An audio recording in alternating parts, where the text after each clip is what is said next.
The Heroes of Olympus, Book 4, The House of Hades, by Rick Riordan. Chapter 5, Annabeth. 9 days. As she fell, Annabeth thought about Hesiod, the old Greek poet who'd speculated it would take 9 days to fall from Earth to Tartarus. She hoped Hesiod was wrong. She'd lost track of how long she and Percy had been falling. Hours? A day? It felt like an eternity. They'd been holding hands ever since they dropped into the chasm. Now Percy pulled her close, hugging her tight as they tumbled through absolute darkness. Wind whistled in Annabeth's ears. The air grew hotter and damper, as if they were plummeting into the throat of a massive dragon. Her recently broken ankle throbbed, though she couldn't tell if it was still wrapped in spiderwebs. That cursed monster Arachne. Despite having been trapped in her own webbing, smashed by a car, and plunged into Tartarus, the spider lady had gotten her revenge. Somehow, her silk had entangled Annabeth's leg and dragged her over the side of the pit, with Percy in tow. Annabeth couldn't imagine that Arachne was still alive, somewhere below them in the darkness. She didn't want to meet that monster again when they reached the bottom. On the bright side, assuming there was a bottom, Annabeth and Percy would probably be flattened on impact, so giant spiders were the least of their worries. She wrapped her arms around Percy and tried not to sob. She'd never expected her life to be easy.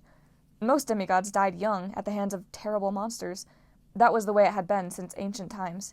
The Greeks invented tragedy. They knew the greatest heroes didn't get happy endings. Still, this wasn't fair.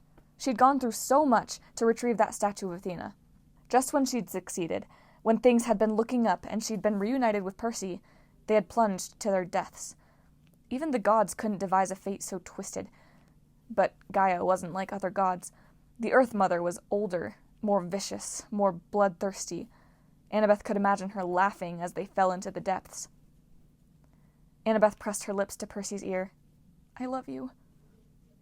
She wasn't sure he could hear her, but if they were going to die, she wanted those to be her last words. She tried desperately to think of a plan to save them. She was a daughter of Athena.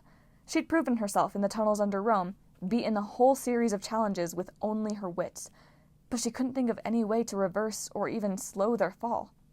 Neither of them had the power to fly, not like Jason, who could control the wind, or Frank, who could turn into a winged animal. If they reached the bottom at terminal velocity, well, she knew enough science to know it would be terminal. She was seriously wondering whether they could fashion a parachute out of their shirts. That's how desperate she was, when something about their surroundings changed. The darkness took on a gray-red tinge. She realized she could see Percy's hair as she hugged him. The whistling in her ears turned into more of a roar. The air became intolerably hot, permeated with a smell like rotten eggs. Suddenly, the chute they'd been falling through opened into a vast cavern. Maybe half a mile below them, Annabeth could see the bottom. For a moment she was too stunned to think properly. The entire island of Manhattan could have fit inside this cavern, and she couldn't even see its full extent. Red clouds hung in the air like vaporized blood.